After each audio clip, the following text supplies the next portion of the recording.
गाडीच्या माझ्या बाजूला टाकला। गाडी तिथून मला काढता आली नाही आणि आधी काढण्यासाठी सांगितलं नाही।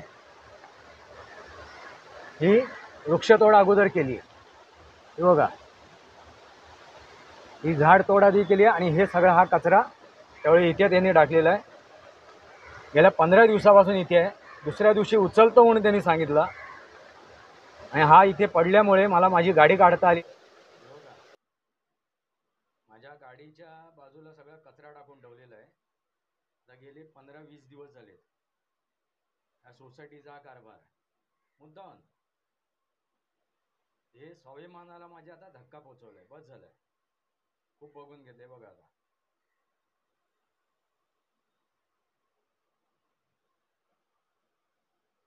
टाकताना मी त्यांना विचारलं होतं की बाबा काय, लगेच दुसऱ्या दिवशी काढणार।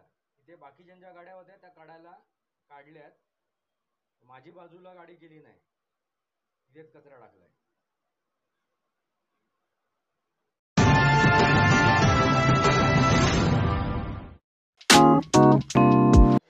माझ्यावर जो ही प्रसंग आलाय ना, हा प्रसंग तुमच्यावर येऊ शकतो जर तुम्ही गप्प बसलात तर, तुम्ही ह्यांना संधी दिली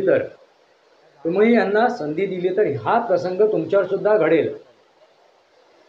त्यामुळे आता अलर्ट राहा। बस झालं, खूप झालं, खूप ऐकून घेतलं, खूप समजून घेतलं। मित्रांनो, मी पत्रकारिता करतोय, राजकारणावरती बोलतोय, समाजकारणावरती बोलतोय। हे सर्व करत असताना माझ्यावरती हा प्रसंग ओलांडलाय, माझ्यावरती हा प्रसंग ओढावलाय आणि हा प्रसंग ओढवायला कारण काय आहे तर हे षडयंत्र, हे समजून घेणं गरजेचं आहे। आता याला मी वाचा फोडतोय आणि या वाचा फोडण्यासाठी मला तुमच्या मदतीची, तुमच्या सहकार्याची आवश्यकता आहे। हा व्हिडिओ जेवढा व्हायरल करता येईल तेवढा व्हिडिओ व्हायरल करा। हा अगदी 100 लोक काय लाखो लोकांपर्यंत जावं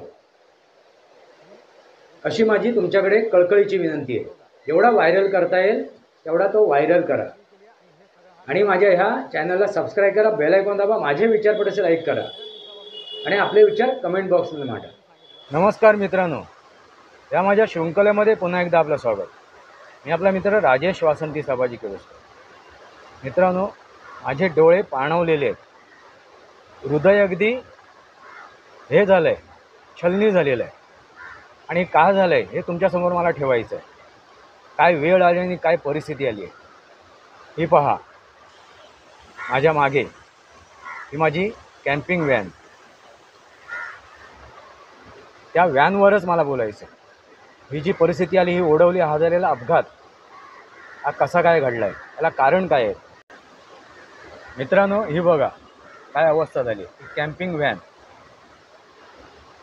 हा जो सगळा इथे कचरा टाकलाय ना, हा सुकलेला दिसतोय, ते हा मुद्दाम इथे टाकलेला आहे। माझ्या सोसायटीमधल्या पदाधिकाऱ्यांनी, कार्यकारिणीने हा टाकलेला कचरा, यापूर्वी जी झाडं तोडली होती हा बरोबर गाडीच्या माझ्या बाजूला टाकला। गाडी तिथून मला काढता आली नाही आणि आधी काढण्यासाठी सांगितलं नाही। ही वृक्षतोड अगोदर केली, हे बघा, ही झाड तोड आधी केली आणि हे सगळा हा कचरा त्यावेळी इथे त्यांनी टाकलेला आहे। गेल्या 15 दिवसापासून इथे आहे। दुसऱ्या दिवशी उचलतो म्हणून त्यांनी सांगितलं आणि हा इथे पडल्यामुळे मला माझी गाडी काढता आली नाही आणि काल रात्री हे झाड तुटलं। या झाडाची फांदी पडून हे एवढं माझं मोठं नुकसान झालं आहे। या नुकसानाला जबाबदार कोण आहे मित्रांनो? वेठीस धरलं आहे यांनी मला आणि मी आजपर्यंत ठीक आहे, बघूया, समोपचाराने घेऊया, शांत राहूया, बघूया काय घडते। आज काहीतरी कळेल, उद्या काहीतरी कळेल, पण बघा हे काय कळलं ते, ही काय वेळ माझ्यावरती आली आहे आणि ही काय परिस्थिती निर्माण झाली। या गाडीची माझी ही अवस्था झाली आहे। आता गणपतीला हीच गाडी घेऊन मला जायचं होतं सिंधुदुर्गामध्ये गावी आणि नंतर कॅम्पिंग करत करत काही ठिकाणी मला फिरायचं होतं माझ्या मुलीसमवेत। ही कॅम्पिंग व्हॅन, बऱ्याच ठिकाणी या गाडीतून मी फिरलोय। यूट्यूब चॅनल सुरू करण्यापूर्वीपासून काही मी या गाडीतून जे केलेले प्रवास आहेत ते तुमच्यासमोर ठेवलेले आहेत मित्रांनो. मी बरेचसे विषय तुमच्यासमोर मांडणार आहे. मित्रांनो, अक्षरशः माझे आता जीव वरखाली होतोय. ही जी गाडीची अवस्था झाली आहे ना, ती फक्त गाडीची अवस्था नाही आहे. हे जे काय चाललं आहे, हे अंधागोंदी कारभार चालला आहे, पूर्वनियोजित कट. माझ्या गाडीच्या मागे बाजूला आजूबाजूला तो कचरा नेऊन टाकला होता, झाडं तोडली, इतर झाडं तोडली, त्या झाडाची फांदी तोडायची बाकी ठेवली होती. माझी गाडी तिथून हलवली नाही, मला सांगण्यात आलं नाही. तिथून इतरांच्या गाड्या हलवण्यात आल्या, पण माझी गाडी तिथून हलवली नाही, सांगितली सुद्धा नाही, बाबा आम्ही झाडं तोडतोय, मागे येतोय, ते इथनं गाडी हलवा म्हणून. आणि ते झालं तर झालंच वरती. आणि महत्त्वाची गोष्ट काय आहे की मी विचारते, बाबा हा आता कचरा टाकला आहे, हा कधी उचलणार? म्हणजे मला गाडी काढता येईल, कारण मला गावी जायचं आहे, गाडीची तयारी करायची आहे, कॅम्पिंग करायची आहे, मला गणपतीला गावी जायची आहे. दुसऱ्या दिवशी उचलणार म्हणून सांगितलं. दुसऱ्या दिवशी, आता 15 दिवस झाले तो कचरा तिथेच पडला आहे. जर तो ताबडतोब उचलला असता तर मला तिथून गाडी काढून गॅरेजला लावता आली असती. आणि हा जो काय प्रसंग झाला, हा जो प्रसंग घडला, अपघात नाही आहे, हा प्री प्लॅन मर्डर आहे. माझ्या गाडीचं जे नुकसान आहे, जे काय त्या गाडीचं हे झालेलं आहे, त्याला कारण हे प्री प्लॅन मर्डर आहे, हा खून आहे. मी पोलीस कंप्लेंट केलेली आहे. खूप झालं, आतापर्यंत मी गप्प होतो, जाऊन देत, मरून देत, बघूया, सामोपचाराने घेऊया. आज बदलतील, आज अक्कल येईल, उद्या अक्कल येईल. हे जे सगळे उट्टे काढले जात आहेत ना, मला वेठीच धरलं जाते, त्याच्या मागचं कारण काय तर पुनर्विकास, रिडेव्हलपिंग. आणि ह्या रिडेव्हलपिंगमध्ये, पुनर्विकासामध्ये मी त्यांना बाधा होतोय, मी त्यांना अडचण होतोय, मी त्यांना विरोध करतोय. आणि कायदे, नियम, हक्क धाब्यावर बसून हे सगळं चालू आहे यांचं. आणि इथपर्यंत गेलं यांची मजल की मी या घराचा मालक नाही आहे, माझ्या सदनिकेचा मालक नाही आहे, इथपर्यंत ठरवण्यापर्यंत गेलं. म्हणजे विचार करा तुम्ही.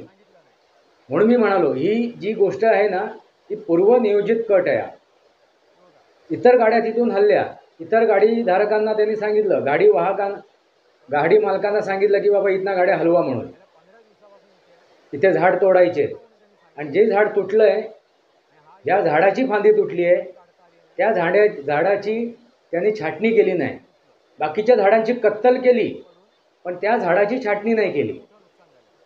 मित्रांनो, लक्षात घ्या, बाजूलाच एक झाड आहे, त्याच्या बघा, तुम्हाला दिसेल पाठीमागे, त्या झाडाची कत्तल केली आहे. त्या झाडाच्या फांदीवरती त्याची फांदी हे होती, रेस्ट झाली होती, आधार होता त्याला. ती फांदी तुटल्यामुळे ही घटना घडलेली आहे काल रात्री 12 वाजता. मित्रांनो, काय असते माहिती आहे का, आपण ज्यावेळी सहन करतो, ठीक आहे, मरून देत, बघूया, आज नाही उद्या कळेल, पण ते कळत नाही कधी. आता हा माझा स्वाभिमानाला धक्का लागला आहे.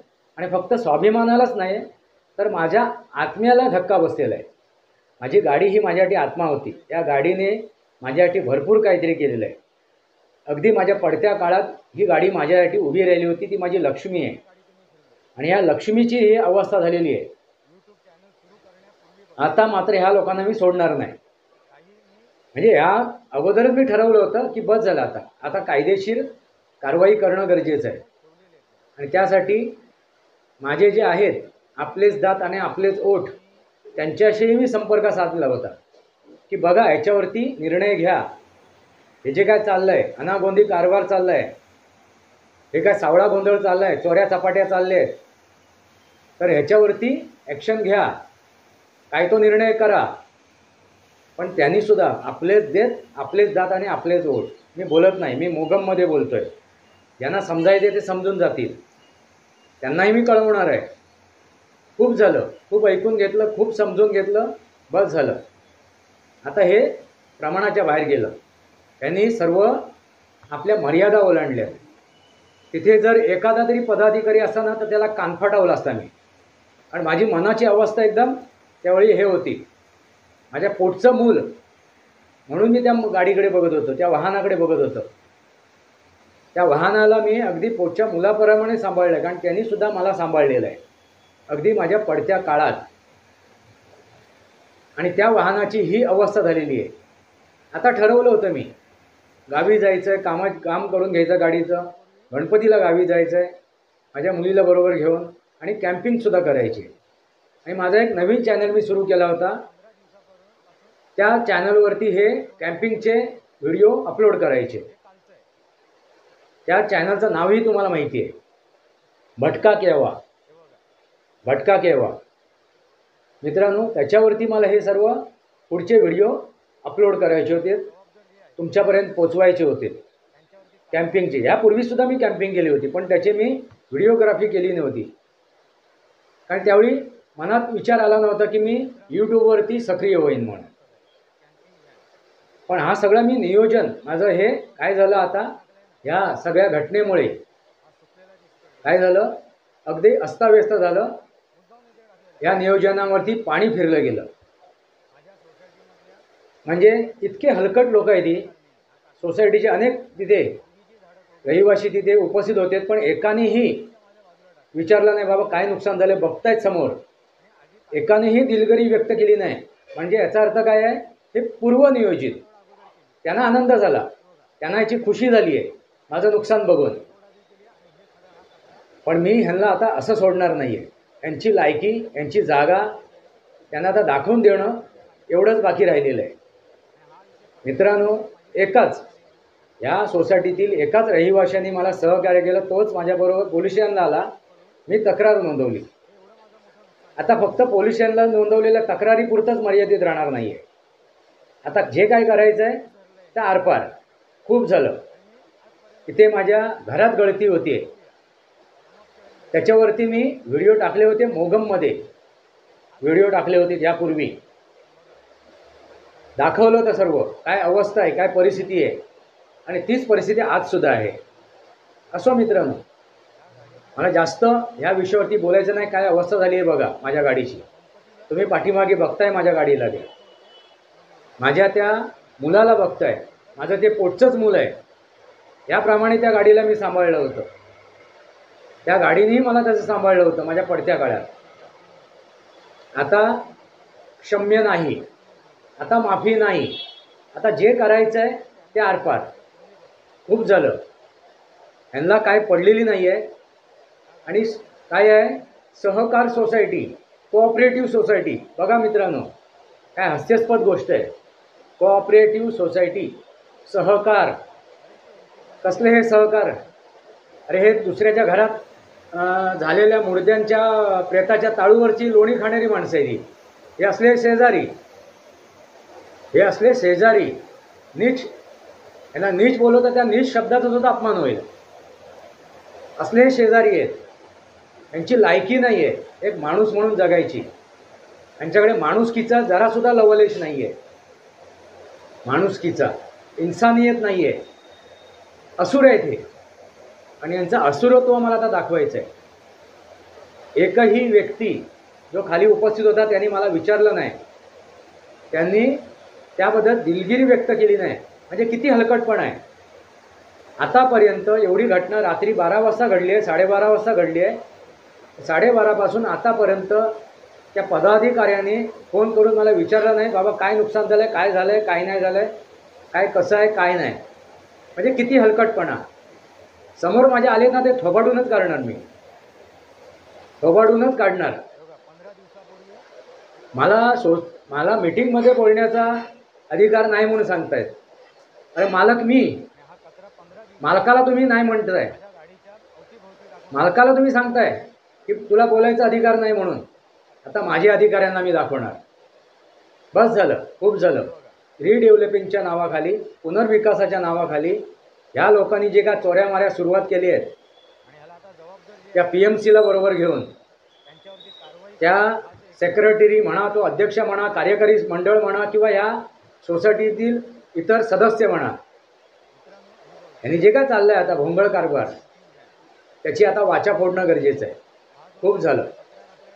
खूप ऐकून घेतलं, खूप समजून घेतलं. आणि त्याबरोबर माझेच दात आणि माझेच ओठ तेही याच्यामध्ये आहेत, सामील आहेत. आता माझेच दात आणि माझेच ओठ काय आहेत ते तुम्हाला कळेलच काही दिवसात, ती वेळ माझ्यावर येऊ नये म्हणून त्या माझ्याच दातांना आणि माझ्याच ओठांना सांगतोय. खूप झालं आता. माझ्या आत्मसन्मानाला ठेच लागलेली आहे, माझ्या आत्मसन्मानाला ठेच लागलेली आहे. मित्रांनो, लक्षात आलं का? हे वास्तव तुमच्यासमोर ठेवतोय. वास्तवावरती बोलू काहीतरी. हे वास्तव समजून घ्या. माझ्या या व्हिडिओला शेअर करा. माझ्यावर जो ही प्रसंग आलाय ना, हा प्रसंग तुमच्यावर येऊ शकतो. जर तुम्ही गप्प बसलात तर, तुम्ही ह्यांना संधी दिली तर, हा प्रसंग तुमच्यावर सुद्धा घडेल. त्यामुळे आता अलर्ट राहा. बस झालं, खूप झालं, खूप ऐकून घेतलं, खूप समजून घेतलं. वास्तवावरती बोलू काहीतरी. वास्तवावरती बोलू काहीतरी या माझ्या शृंखलेला सबस्क्राईब करा, बेल आयकॉन दाबा. माझे विचार पडेल लाईक करा, आपले विचार कमेंट बॉक्समध्ये मांडा. मित्रांनो, हा अपघात आहे तुम्हाला असा दिसतोय, पण तो अपघात नाही आहे. हे पूर्वनियोजित केलेला कट आहे. आणि याच्या मागे काय काय कारस्थान आहेत, काय काय विषय आहेत, ते सर्व येणाऱ्या काळात तुमच्यासमोर मी ठेवेन. म्हणजे हलकटपणा किती आहे, नीचपणा किती आहे हे तुमच्या लक्षात येईल. वास्तवावर बोलू काहीतरी. वास्तवावर बोलू काहीतरी माझ्या शृंखलेला सबस्क्राईब करा, बेल आयकॉन दाबा. माझे विचार पडेल लाईक करा, आपले विचार कमेंट बॉक्समध्ये मांडा. तुर्तास इतकंच. भारत माता की जय. वंदे मातरम. जय भारत, जय महाराष्ट्र, जय सनातन.